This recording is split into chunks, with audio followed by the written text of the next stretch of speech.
I smell French fries. And she is killing me. And I have killing me. Some wings. You would like some. That's my next stop. All right, so guys, we're going. 3, 2, 1. Good afternoon. Once again, this is Clark Garrison, Survival Radio Network, here in Atlanta, Georgia at the Men of Visions Empowerment Tour. And I have the utmost pleasure of being with Dr. Pendleton Frazier. How are you, Doc? I'm good. I've delivered now, so I'm free at last. You have absolutely delivered, and you inspired me each and every time I hear you speak. I think I know what you're going to say, and you surprise me yet again.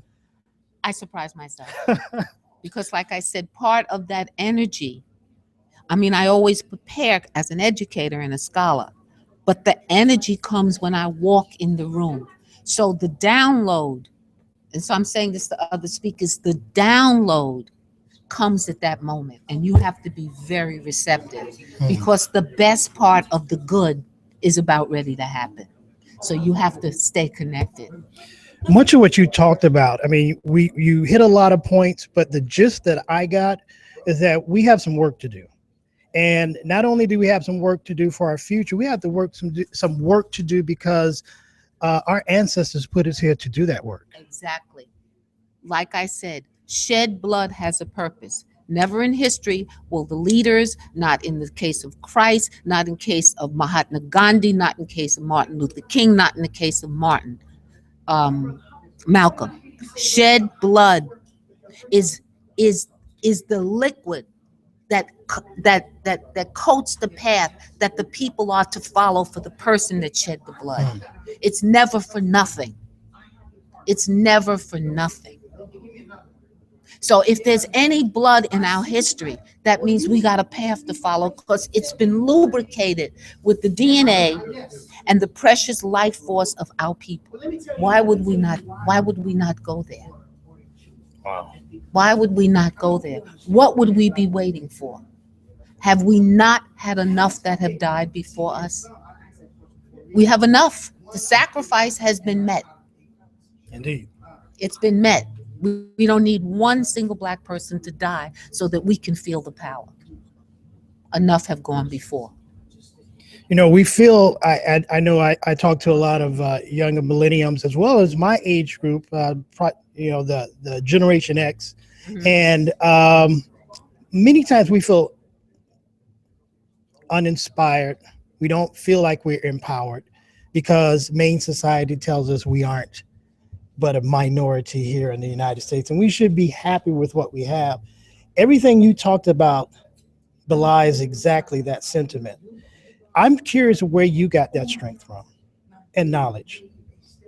I got it from early beginnings in pain. That's how you learn this stuff. You're not going to get it, like I said, regardless of the schools that I have gone to, graduated from. They only they only shined up what God prepared. Harvard wanted me. So what did they want me for? Because I had something. What did I have? All of that came from my pain. So when I realized as a young woman that to suffer without having a reward is ridiculous and nobody was going to give it to me but me. So I became smart when I used pain as the grist mill to get my windmill going. I said, there's got to be a purpose in this. I didn't suffer this. I didn't run away at 16. I don't bear the scars in my body and the mental scars for nothing. I'm not leaving that behind me. I'm reinventing it. I'm reprocessing it. And it's going to be the cake that I serve.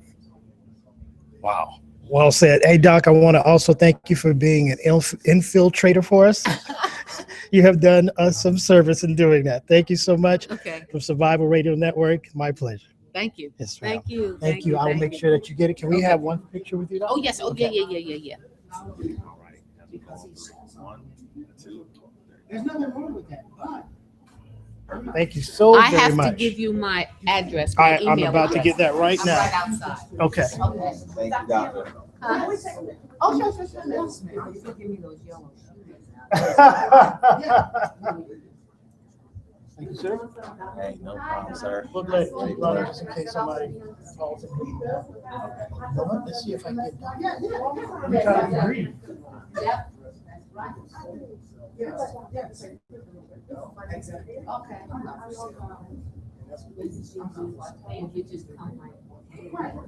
Would you take a picture of us? Absolutely.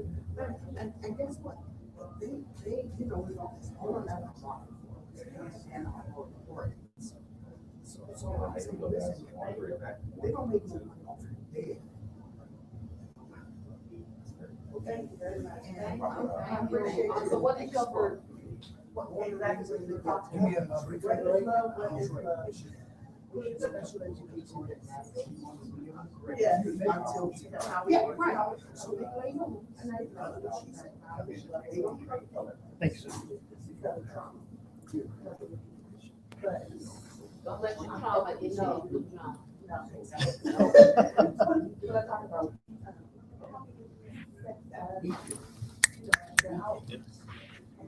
Also, it's a low voltage engagement that visitation about.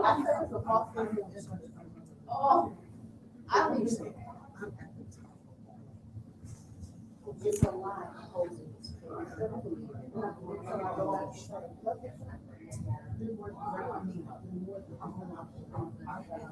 I am dead. And I am the I did something. And so I use.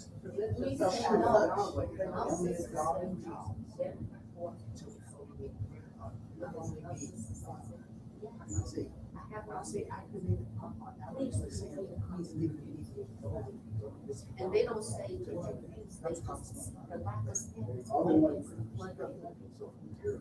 Okay, and they don't, and that is what you, I really take a while, I was in my friends. All right, right here. Yes, sir. He's ready for that. Oh, excellent. All of that's on Thank you so very much, Doc. We're gonna have you right here, sir. Set up, man. You got the setup. Yes, sir. Right here on this, Doc. Thank you so very much for doing this.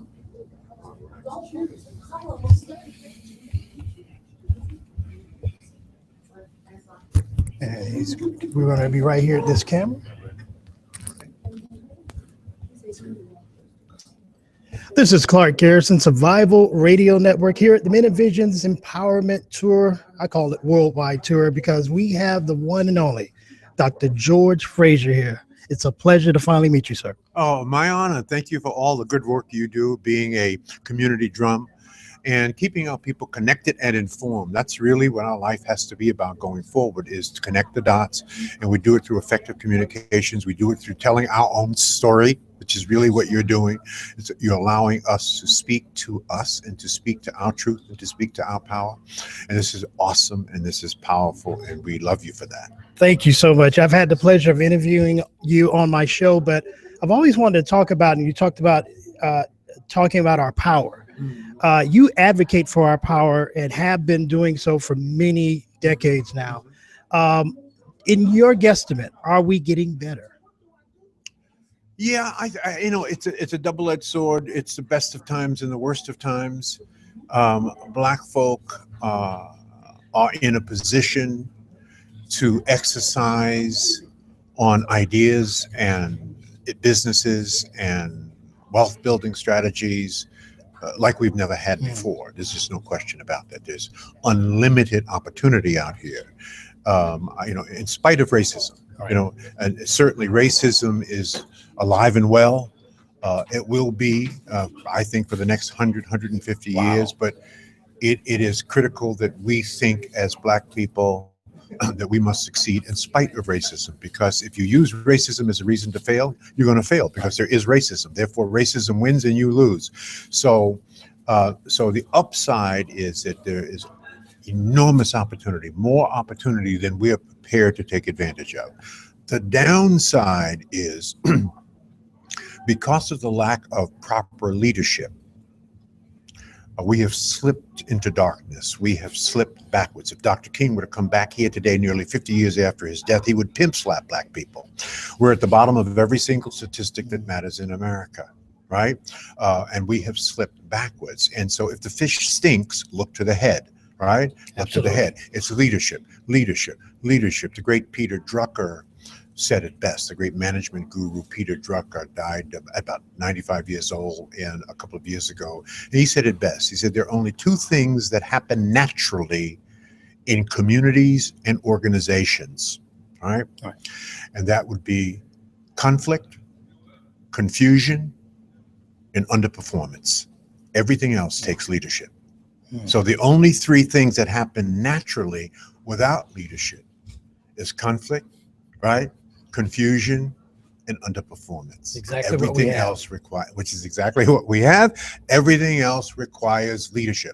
Personal leadership, in other words, the ability to lead yourself, because you damn sure can't lead me if you can't lead you, Yes, sir. right? Because you don't know, well, you can't give what you don't have. You can't teach what you don't know, right? So personal leadership and the ability to demonstrate that to those you are proposing to lead, and then effective, good, and global leadership skills. That's really what we are who propose to be leaders. We are supposed to be doing. I want to dive into this question. Your generation had numerous leaders on in every genre field, whether it That's was right. arts, entertainment, music, uh, life coaching, you name it, politics. There were people who stepped up, and you all didn't have the kind of communication devices to reach the masses that we did. Yet everyone knew who you were. Right. We seem to be, as you just said, going backwards in that, and either our leaders are silent or they don't exist. Which do you figure that we have? I think that the level of leadership that I grew up with, I'm old school, I'm 71 years old. I'll be 71 tomorrow, right? Wow. Now, I know I look 35 or 40, but you know, black don't crack, right? Yes, sir. So I grew up with Dr. King in one ear Mm. and Malcolm in the other ear, and Smokey Robinson writing the lyrics for my music instead of Lil Wayne. Right? Have you ever compared the lyrics of Lil Wayne to Smokey Robinson? There is no Travesty. comparison, right? Yes, sir. All right. I grew up when Gil Scott Heron would say the revolution will not be televised. I Yes, grew sir. up when James Brown wrote and sung that iconic anthem, Say It Loud, I'm black and I'm proud, right? We were wearing dashikis and afros. We had a consciousness, right? Yes, sir. And we were fighting at that time for our civil rights, right? Just the basic human rights afforded to all people in America but us. So we had to fight for that.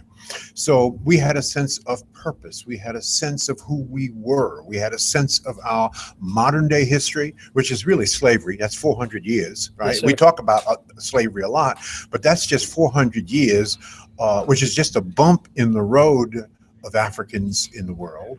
But our real history is 7,000 years old, right? Yes, sir. And we have done some remarkable. So we had that kind of consciousness, and we were living in the community together. We had our own businesses in the community. We controlled the real estate of our community. We controlled the businesses, the barbershops and the beauty salons and the convenience stores. That was all black owned. I grew up in Bed-Stuy in Brooklyn, New York, and it was 800,000 black people in Brooklyn at that time, and a larger black population than was in Harlem, right? And so if you came into the black community, it was a black community. The doctors lived down the street, the lawyers lived up the street, the dentist was across the street, Wow. the garbage people who worked at the civil service or collecting garbage, they were down the block. We all lived together, so we had models, we had a sense of community. If you did something stupid down the block, and your mama's friends saw it, they were able to whoop your ass and it'd be okay. And then you would get an ass whooping when you got back home for doing something stupid. So we had that sense of community. That is gone.